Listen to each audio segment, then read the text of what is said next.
जल्दी से बेटा, जल्दी से फटाक से बनाओ, जल्दी से रिजल्ट बनाओ। बताओ ए और सी के बीच में क्या रिजल्ट आएगा।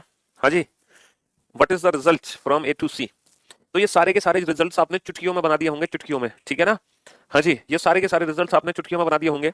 अगर मैं ए से सी को ध्यान से देखूं तो बेटा ए से सी हमारे रास्ते में दो सिंबल है, ग्रेटर देन इक्वल और इक्वल, और हम जानते हैं ग्रेटर देन इक्वल और इक्वल में ग्रेटर देन इक्वल ही रिजल्ट आने वाला है, ठीक है। चलिए अब आ जाओ ए से डी। अगर हम ए से डी चलते हैं तो ए से डी एक बार अगर ग्रेटर देन आ गया रास्ते में तो फिर ग्रेटर देन आने से कोई भी रिजल्ट नहीं रोक सकता। अगर ग्रेटर हमारे रास्ते में है तो फिर तो 100% ग्रेटर देन ही रिजल्ट आना है।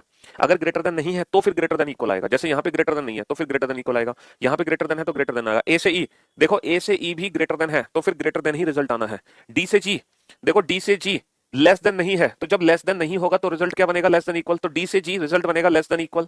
अच्छा डी से एच, डी से एच में एक बार लेस देन, अगर एक बार गलती से लेस देन आ गया तो रिजल्ट हमेशा लेस देन ही बनेगा, हमेशा लेस देन ही बनेगा।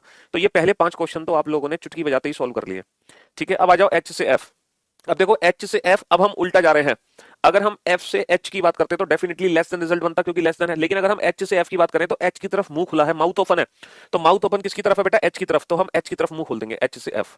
अच्छा जी से ई, देखो जी से ई में जी की तरफ माउथ ओपन है, जी की तरफ माउथ ओपन है, लेकिन ये आ जाएगा ग्रेटर देन और इक्वल। जी से ई, जी की तरफ माउथ ओपन है क्योंकि अगर ये लेस देन होता तो 100% यहाँ ग्रेटर होता।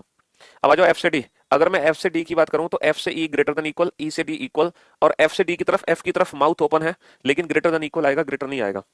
चलिए डी से बी। अगर मैं डी से बी की बात करूं तो डी की तरफ मुंह बंद है और ये लेस देन पड़ा जाएगा, डी से सी लेस देन, तो डी से बी लेस देन आ गया। सी से ए, सी से ए में ये लेस देन इक्वल होगा तो ये लेस देन इक्वल हो गया। तो मैं उम्मीद करता हूं कि पहले 5 क्वेश्चन तो हर बच्चे को समझ आ गए होंगे जिस बच्चे ने कल का सेशन अटेंड किया था, ठीक है। तो पहले कल का सेशन अटेंड कर लो, वो बहुत जरूरी है, ठीक। चलिए अब आ जाओ ये सी से एफ। अगर मैं सी से एफ को ध्यान से देखता हूं, अगर मैं सी से एफ को ध्यान से देखता हूं तो बेटा यहाँ पे रास्ते में दो सिंबल है, यहाँ पे ग्रेटर देन भी है और यहाँ पे लेस देन और इक्वल भी है। तो जब मैं सी से एफ को ध्यान से देख रहा हूं तो ग्रेटर और लेस देन इक्वल दोनों सिंबल है, और जब हमारे रास्ते में दोनों सिंबल आते हैं तो कंडीशन ब्लॉक हो जाती है, यानी कि सी और एफ के बीच में अब कोई भी डेफिनेट रिजल्ट हम नहीं बना सकते। जितने भी रिजल्ट होंगे बिटवीन सी एंड एफ वो सारी की सारी पॉसिबिलिटीज होंगी, संभावनाएं। सी और एच के बीच में भी दोनों फैमिली के मेंबर है, कंडीशन ब्लॉक। बी और एफ के बीच में भी दोनों फैमिली के मेंबर है, कंडीशन ब्लॉक। बी और एच के बीच में भी दोनों फैमिली, तो ये सब कंडीशन ब्लॉक्ड है, ये नो रिलेशन के केस है। यहाँ पर कोई